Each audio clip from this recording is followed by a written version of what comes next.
Hey there, I'm Rachel Ehring, and you're listening to the Top Music Piano Podcast. Get inspired as we discuss creative resources, trends in piano pedagogy, ways to grow your income and streamline your studio, and new ways to engage your students each week. If you are a teacher who wants to go beyond the method books to create an innovative studio that fosters lifelong music makers, you've come to the right place. Today, we are diving into a topic that I know interests a lot of teachers. If you have ever thought of hiring another teacher or teachers to teach in your studio, you are going to want to hear today's episode. You're going to find out that it might not be as hard as you thought it was. My guest on the show today is Clinton Pratt. Here's a little about Clinton. Clinton Pratt has played piano for over 40 years and has been teaching piano for over 22 years. He owns a multi-teacher piano studio in Cincinnati, Ohio, is past president of the Ohio Music Teachers Association Southwest District, and is a member of the College of Examiners for the Royal Conservatory of Music based in Toronto, Canada. Clinton has a master's degree in piano, is a nationally certified teacher of music, and holds a teaching certification through the American Eurhythmics Society. He is also the president of the Greater Cincinnati Eurhythmics Society, has been published in American Music Teacher, and was on the editorial committee for that journal from 2017 through 2021. In addition to teaching and adjudicating, he has given over 50 workshops at local, state, and national conferences on various topics concerning piano teaching and running a successful music teaching business. Clinton recently started a podcast to help teachers also run a successful piano studio, The Piano Sensei Way. Somehow he finds extra time to compose pieces for these students, which are now available to teachers across the world. Here's my chat with Clinton. Hi, Clinton. Welcome to the show. Thank you so much for being here today. Would you mind introducing yourself to listeners and tell us a little bit about your piano studio? Sure. So my name is Clinton Pratt, and I live in Cincinnati, Ohio, and I own a piano studio called Piano Sensei. And we have 6 instructors, including myself, about 75 students a week. And we do private lessons, all piano lessons. And we also have periodic group classes as part of that program, but mostly it's just private lessons. So Clinton, I have been looking forward to talking to you because you may or may not know that I also have a multi-teacher studio. It's a little different because it's in a church, so it's not my own personal studio, but I have teachers under me. And I am so excited to learn from you. I think that I've heard a lot of podcasts where they interview someone who is in charge of this huge school with many locations and 400 students. And I think a lot of piano teachers can't really relate to that. But I've heard teachers say yeah, I'd like to hire another teacher or two. That's my long-term dream. So I was really interested to have you come on the show because yours isn't huge yet, but I feel like you're doing it really well, just from what I know, and we'll get into it. But my understanding is that quality is really important to you, and you have nice instruments, and you're doing a great job. So here we go. Tell us a little bit about how you became a piano teacher and how that journey led to where you are today. So yeah, I've always played piano. I come from a musical family. My parents sang, and my grandma played piano, taught piano. My mom played a little bit of piano, and my sister was actually sort of my first unofficial teacher. She was 6 years older than me, and just as soon as I could sit up at the piano and move my hands, she would teach me things. So I've always played. I never thought it would be my career, though. I've always loved music, and I also did trombone in school and marching band. I never thought it would be, my career is just always something that I did. And then I won a scholarship competition, piano, and, I could only get the scholarship if I majored in music. So go where the money is. So I majored in music to get the scholarship, and then realized, actually, I like practicing and learning more and, taking all the theory classes and accompanying and all this stuff. So I just continued with that, and then went to grad school mainly because I didn't know what else to do or what kind of job I would have. So I thought, well, I'll just keep studying piano and keep learning music. And then after grad school, I started teaching at a local studio. I did some teaching before that, as well, but I started teaching at a studio just because, again, I really didn't know what else to do. I thought, well, I gotta earn some money. So, but once I started teaching, I realized that I really liked it.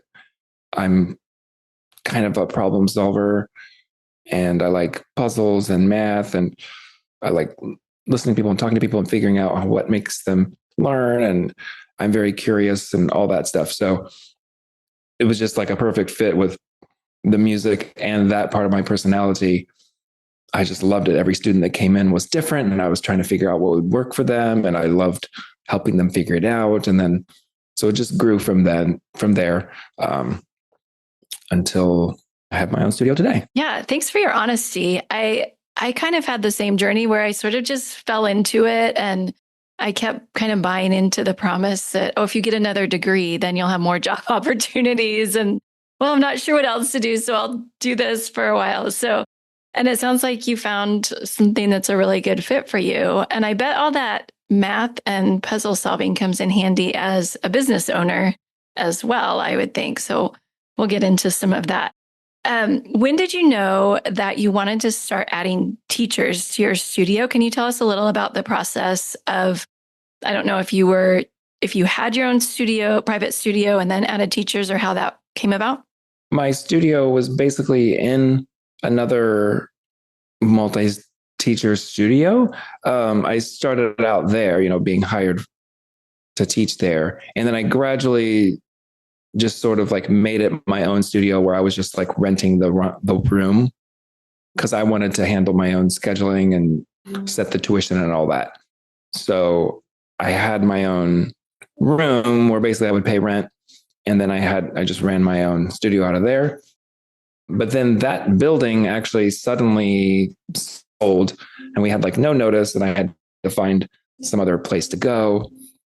And that had a little more room. And so then I thought, okay, well, now this is like my real thing and it's legit. And I was turning away students because I didn't want to take any more.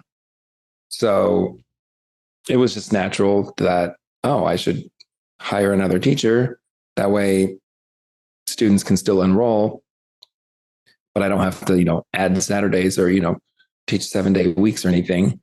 Plus now I had my own space, and it had the opportunity to like add another room and another room. So the landlord basically rented me one room and then said, if and when you need another room, let me know and we'll add that on. So at that point, when you felt like you were turning students away, do you remember how many students you were teaching at that time? Yeah, I had about, let's do the math. I was doing 5 days a week, probably six to 8 students each of those days. Like hour-long lessons? A lot of, or a mix of 30-minute an hour? 30, 45. Yeah, mix 30, 45 in an hour. So yeah, so I had 30 to 40 students.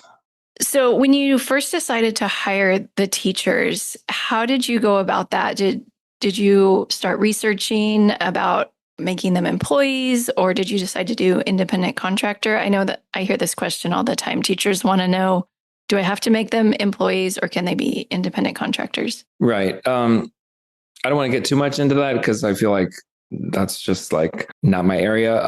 Mine are contractors, not employees. I think it depends on the state you're in too.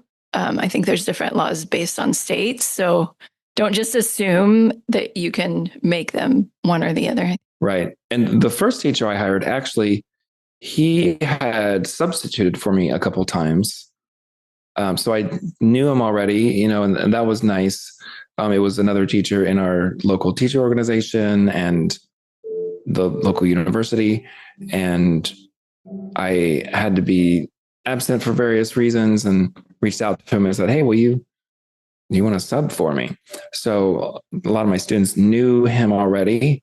And then once I was at this point of needing to hire somebody, that made it easier. We kind of already had a relationship and some of my students already knew him. I actually gave him my Mondays, so I didn't have to teach Mondays anymore. So not only did I add more students who were waiting, but I started teaching less. So that was nice. I'm like, you know what? I want Mondays off. I want 3-day weekends, or at least to have the choice. Like I still do work. I'll still do work on Mondays, but I don't have scheduled lessons. Yeah, I love that. So then as you added more teachers, were these also people you knew, or how did you find your other teachers? Yeah, good question. It's very difficult. And I don't know if other teachers struggle with this. It's really hard to find I struggle with it. So teachers. Yeah. And let alone good teachers, like it's hard enough just to find anybody. It's hard. It seems like most teachers who are, experienced and qualified and, know what they're doing, they're already busy or full, so it's more like, okay, trying to find, maybe a grad student or a doctoral student who wants to teach, but then sometimes that's only temporary, oh, I'm gonna probably move away in a year after I get my master's, so I don't want a teacher for 9 months. And then sometimes also they didn't necessarily want to teach. They just thought, well, let me teach at a studio to make some money on the side, but I really don't want to do that. I want to perform and do all that, So it's difficult for me because I want both. I want teachers who are committed and want to teach, and they want that to be their passion like it is mine. But then it's also like, well, I need to take what I can get because I can't find anybody, I know. I totally feel you. I am in the same boat. In fact, I'm looking for another piano teacher right now for my conservatory. Shout out if anyone in Southern California needs a job. I'm hiring.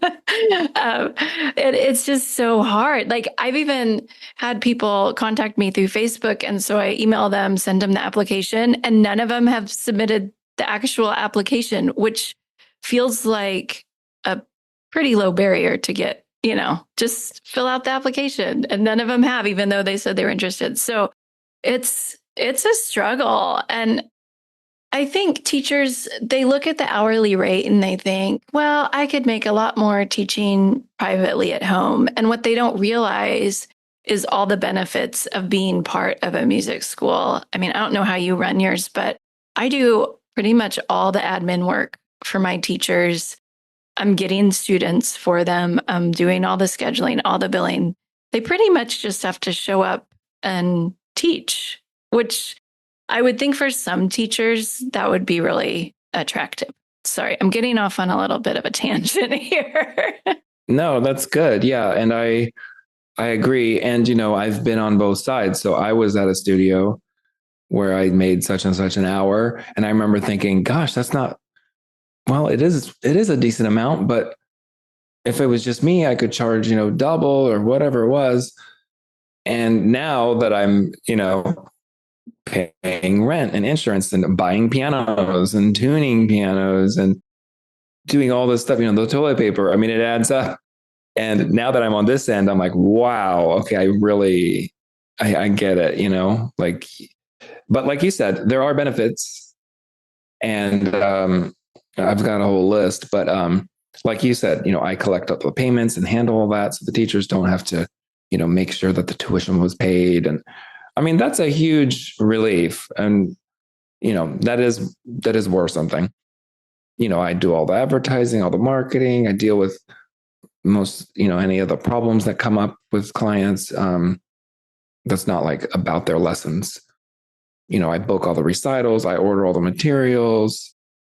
The facility, like we have really nice pianos. Sure, you can do it on your own, whatever piano you have and at your apartment or house, but to have a nice facility, that says something. Yeah.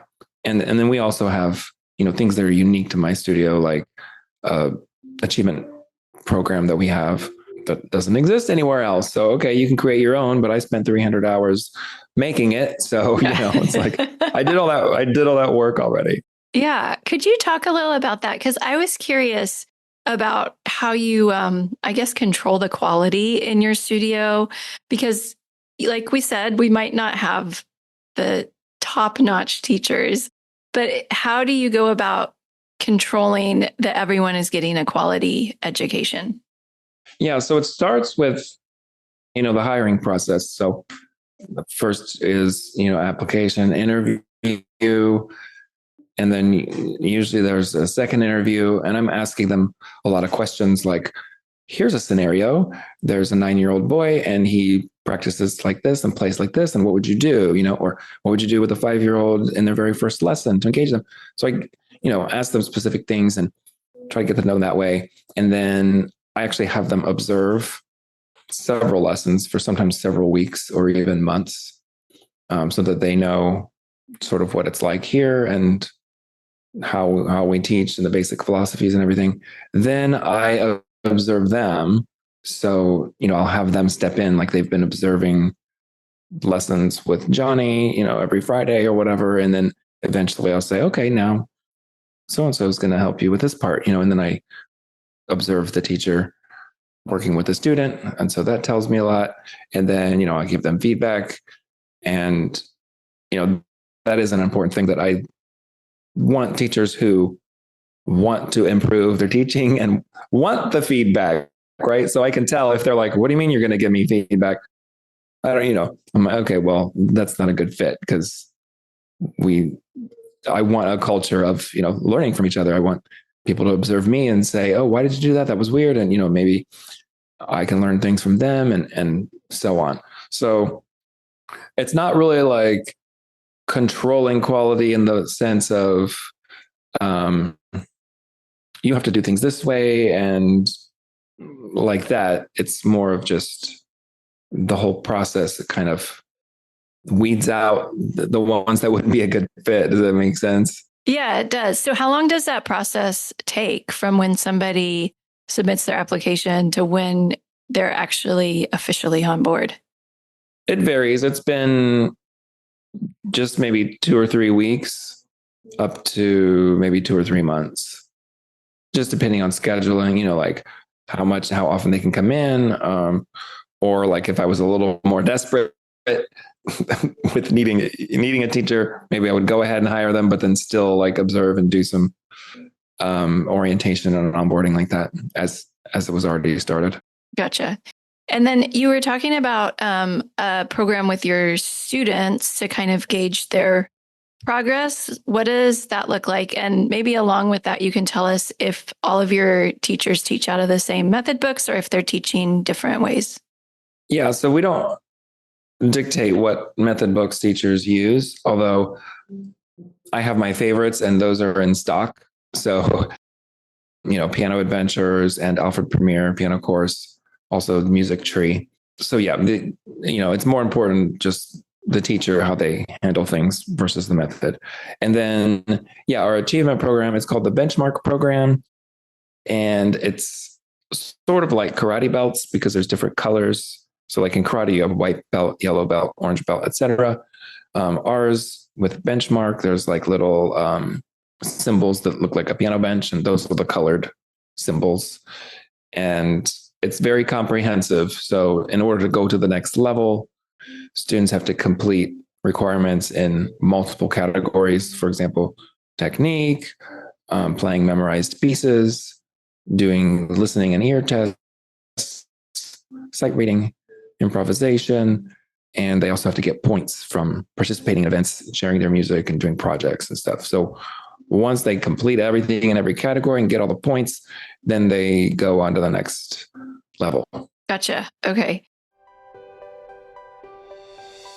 Top Music Pro enables you to be a pro in your own studio because you don't have to reinvent the wheel and you don't have to make up all the answers yourself. You have support. I think of Top Music as the pot of gold at the end of a rainbow. This site is the whole pot of gold, and there's gold pieces in there that I didn't even know existed. I am actually teaching a full studio. They're coming online from miles away. So I am certainly thriving. So what Tim has done is build a global community of piano teachers who are interested, who are engaged. And when you become part of this community, you feel empowered. My life is different now because I'm not just in an isolated little studio. I have learnt that there are other people out there going through very similar learning curves and sharing these ideas. I've really gained a lot of skill sets where my teaching is far more creative, far more innovative. I have resources so that I can add to it things that I didn't know. My life and my business are different now because I have the three things that I really wanted: less stress, more money, and more time. It's going to be fun. Like, I got excited about being a piano teacher. It's revolutionized everything that I do. I think I've become a more thoughtful teacher, a more organized teacher. The quality of my teaching has deepened. I feel like I can do this. I feel a sense of hope. I love the creativity it fosters and the openness to thinking outside the box, and it's energizing. Joining Top Music really solidified that. Like, no, this is your career, and you can make a career out of this. That has really helped me be proud of what I do. It's made such a tremendous impact on the way I think about teaching. It keeps your mind open when you have so many ideas. My best win from being on Top Music Pro is just having a lot more peace of mind as a teacher and as a business owner. It just gives me that less amount of hours that I have to do with research and everything. It's a really good place to spend a few pounds, a few bucks a month. What you get from it far outweighs what you have to pay into it. My biggest win with Top Music Pro was increased student retention and increased income. I have a lot more confidence in how I'm teaching, and I have the resources that I need when I do have questions. I probably went from about 35 students to maybe like 65. I ended up doing 3 classes and I had a waiting list. If I hadn't signed up with Top Music Pro, I probably wouldn't have realized that teaching piano is a real job and you can build your whole career around it. And is that something that the individual teachers are monitoring and they're doing all the testing for that in lessons, or how does that work? Yes. And so that's part of like the orientation and onboarding too, is like making sure they know how that works. And, I've got it all set up already. So it's pretty easy. We've got charts to mark everything off and all of the tests and everything. I have that all already, set. Teachers don't have to like make up tests or exercises or anything.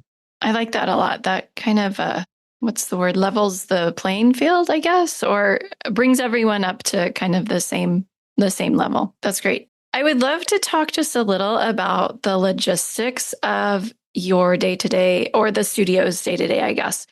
Do you do all the scheduling and everything yourself, or are the teachers managing their own schedules? How does that work for you? I do the initial scheduling. For example, when a student enrolls, I know the teacher's availability, like they're here on Tuesdays and Thursdays from such and such. And then, so I know the open slots, right? So I'll do the scheduling as far as that's concerned. But then the teacher is free to move things around on their day if they want without asking me. I don't care what they do, like if they're here on Tuesdays in a certain room, I don't care if they switch their 3:00 person with their 5:00 person, or do they have to go in and move it on like your scheduling platform, or do they just do it and it whatever? Yeah, we use Teacher Zone.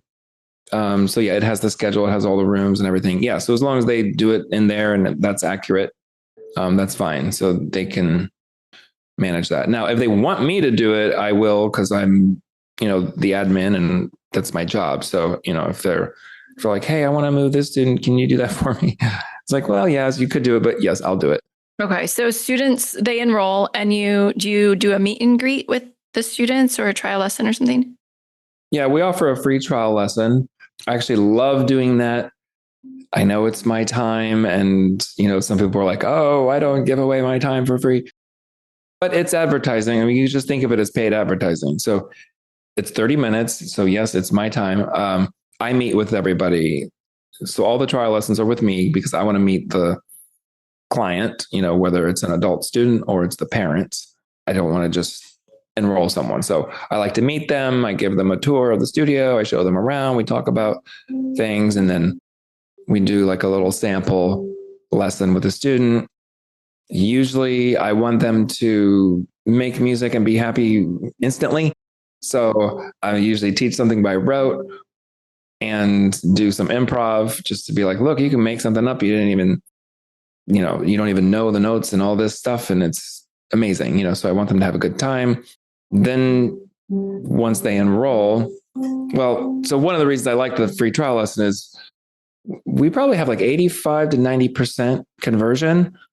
So 85 to 90% of people who come for a free trial lesson sign up.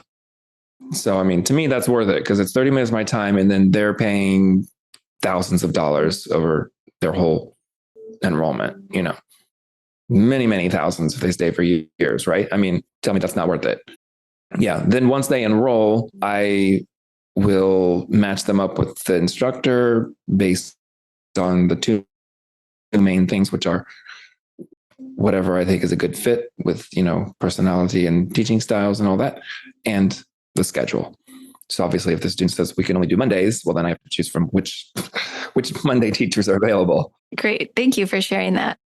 We've touched on this a little bit, but I'm curious what kind of things you do in your studio to promote a sense of community among the teachers and among the students from different teachers.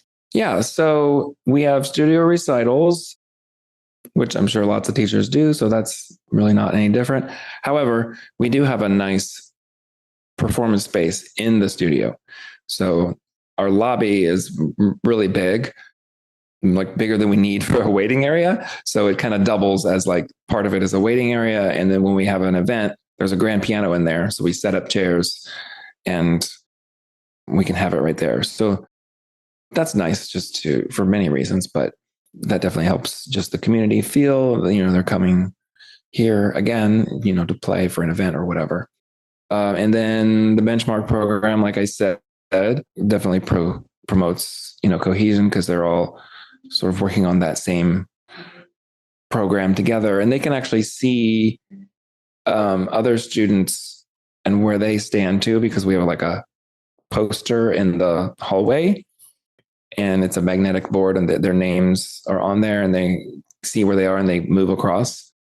And when we do our periodic group classes, they'll see other students. Everybody has a binder, and the front cover has their name and their bench color, like the symbol. And so that's kind of like they can kind of show off, or they'll see other students like, oh, you're green, I'm only orange. So yeah, that helps not only, the sense of community that they're all working on it together, but also just motivation. And then we do also have, sometimes we'll do challenges or contests certain times of the year, like a practice challenge or 20-piece playlist or, something like that. So yeah, they'll all be working on that. And sometimes we have a leaderboard where they can see their progress. And then usually we have awards or a party or some kind of celebration to honor the winners, if there's winners, or, everybody who completed the challenge or whatever it was. Great. It sounds like you have some really fun stuff going on. So Clinton, I would love to know, do you recommend this model to other teachers, to these solo teachers who are thinking of hiring to have a multi-teacher studio? Do you recommend it? And what advice would you give to those teachers? Yeah, definitely recommend it. I don't know, I guess it would be kind of weird or bad faith if I didn't recommend it, because that's what I'm doing. Maybe a better question would be, what are the challenges that they would face or that might surprise them? Well, yeah, I do want to say you have to like running a business and doing all the business things. So that's not for everybody. So I really like it. I love it. Like when it's time to like figure out the calendar and all that, like it's fun. It's exciting. Oh my goodness. I'm sending you my calendar because that's like my worst 2 weeks of the year. Yeah. Like I like it. So I like, figuring out how to have the policies efficient and how to communicate with the parents. And so Yeah. So you have to, I don't know if this is advice. Yeah, it is. Just, you have to like that part of it. So if you don't like managing your single or solo studio and, you just want to teach, and then, yeah, I wouldn't do it even if you think you should because you would make more profit or whatever it is, because you really have to like that part of it, or it definitely helps to like it. Yeah, I would say start gradual, ease your way into it. Like I did, it was really nice because it wasn't like, hey, I'm going to start a studio. Let me find a giant space and rent it out and hire teachers and figure out how that works. I mean, that's possible, but it's definitely easier to, do it gradual like me, where I just started hiring a teacher where I already was, so if it's your own studio, you're at a church or something, and that's nice too, to sort of back off of your own teaching and start doing more admin while that other teacher teaches, because, you're making money off of that. Yeah. And also, if you could start with like a new teacher or like apprentice who's willing to learn, I think that would be really good. So obviously, one of the ideal teachers would be somebody who's experienced and very good, and already has all this. But I think it's good too if you have somebody new who's willing, and they want to sort of be an apprentice, and that's gradual too, right? Like you wouldn't give them students on the first day. They would be observing, and you kind of observe them, and maybe some of it's paid at like a half rate or something. And then they start having all this experience, and then they start teaching. They can observe you and shadow you, start taking over, that kind of thing. Yeah, that's a really good suggestion. I've actually heard of a couple of teachers in my area who have former students who have now, graduated or maybe close to graduating from high school, who are now kind of being as an apprentice under them, with the idea that they'll start taking some students along the way as well. So I think that's another way that more experienced teachers who have older students can start getting their feet wet, I guess, with the multi-teacher thing without necessarily hiring another full-time teacher. Right. In fact, the benchmark program that I was talking about, one of the other aspects of it and reasons that I designed it was actually, once you get to black bench, it's like a black belt, right? There's black first degree, black second degree, black third degree. So black first degree is basically that's as far as you advance with piano proficiency. But then that also doubles as an apprentice teacher. And so my whole idea, which hasn't really happened yet because I haven't had anybody, but is that they would be, once they get that far, then they would be an apprentice teacher. And then black second degree is like a master teacher. So now they've had more experience. And then the black third degree is sensei. And I don't think that exists anywhere. Somebody can go from being a beginning pianist all the way to like an experienced teacher, because usually you do that at different places, right? Like you take piano lessons, then you go to like college, and maybe you don't even learn how to teach there. You take one pedagogy class, and then you learn how to teach from experience, right? And so really my dream, and I think it's a really good idea, is to have like a system where prospective teacher and advanced pianist would learn teaching by doing it. I mean, think of how much experience you would get, and not to like knock college degrees, because I have 2 of them, but we don't get a whole lot on how to teach. We get other things. And so imagine, instead of going into debt for 4 years to get a degree, and like, yes, you have lessons, you have some music classes, you don't get too much on how to teach. So instead of that, what if you had 4 years of shadowing and observing and apprentice teaching, and you're not even in debt, because you would actually start getting paid. So like you'd start earning an income earlier, and no debt, and you have experience. I think that's really good. So it's just a matter of convincing people, hey, don't go to college for a degree, be a apprentice at my studio. Or go to college nearby and do both. Get the best of both worlds, right? There you go. Yeah, that was very clever of you to set it up that way. I like that. So, Clinton, what is coming up for you that you are excited about in the coming months, either in your studio or your own professional life? Yeah, so I have a concert coming up next month. I'm playing with my friend Michael Ronstadt, who's a cellist. And that's really fun for many reasons. But one, it's kind of rare because I don't really play that much anymore. I'm mostly, teaching, running the studio and going to conferences, and I do RCM exams and all those other stuff. So it's fun to like actually play, and I get to, play the piano. So that's fun. And then I also just recently finished my last requirement to become a master teaching artist for the American Eurhythmics Society, which that's one of my favorite things to do is Dalcroze Eurhythmics.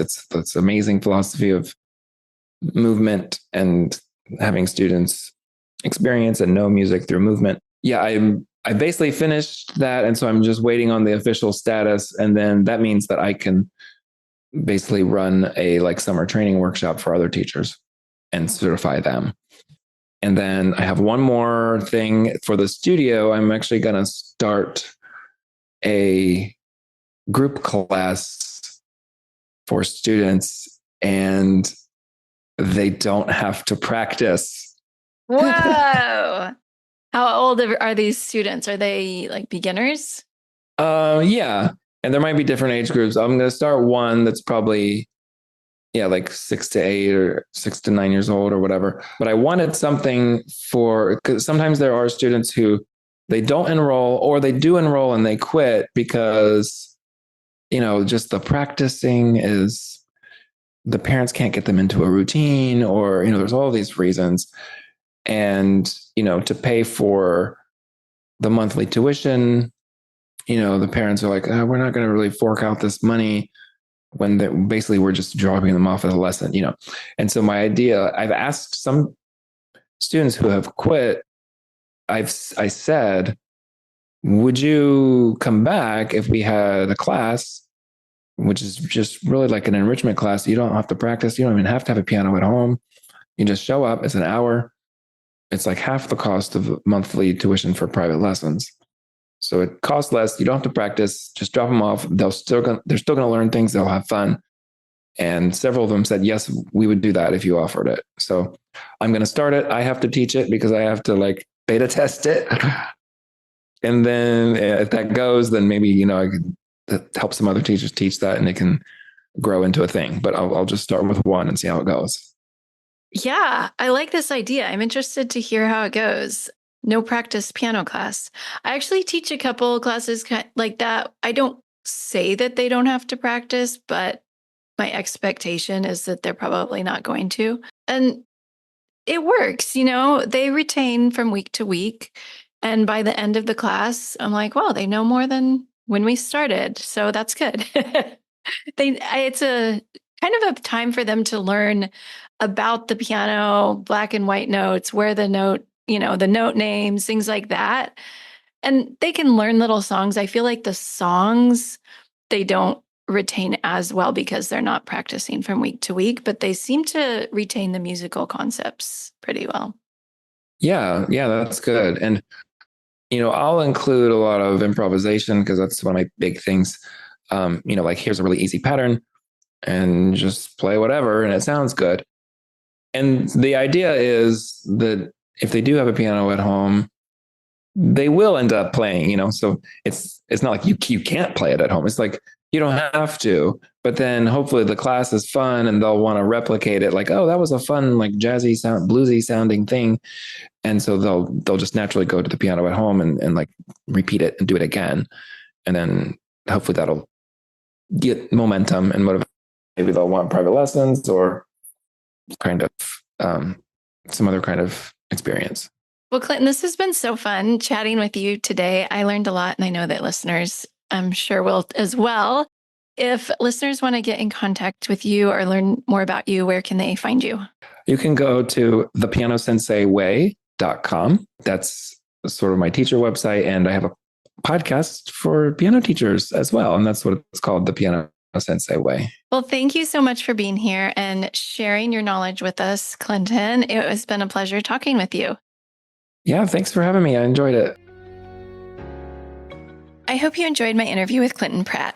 I know I got a little fired up a couple times because, as I mentioned, I also run a multi-teacher school, and there are some aspects that I'm still figuring out. So it was nice for me to talk to someone else in a similar situation and hear his perspective on it. So thank you, Clinton, for sharing with us. That's the end of the show for this week. Next week, you don't want to miss the show. I'm going to be talking with Kelly Rorden about marketing your teaching studio, and she has some really amazing advice. If you are in the position of just starting your studio or wanting to grow and gain more students. So be sure to tune in next week for that. I'm Rachel Ehring, and you've been listening to the Top Music Piano Podcast. I will talk to you again soon.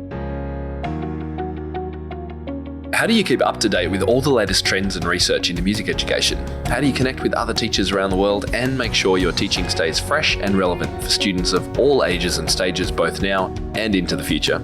I created our Top Music Pro membership to be the one-stop shop for music teaching resources, training, support and community, and I'd love for you to come and join us inside. With over 40 comprehensive training courses, hundreds of teaching demonstrations and lesson plans, free monthly sheet music, discounts and all the business and pedagogy support you could ever need, Top Music Pro is the community you've been looking for. If you're ready to level up your learning from the podcast and join thousands of other teachers in our global network, head over to topmusicpro.com today.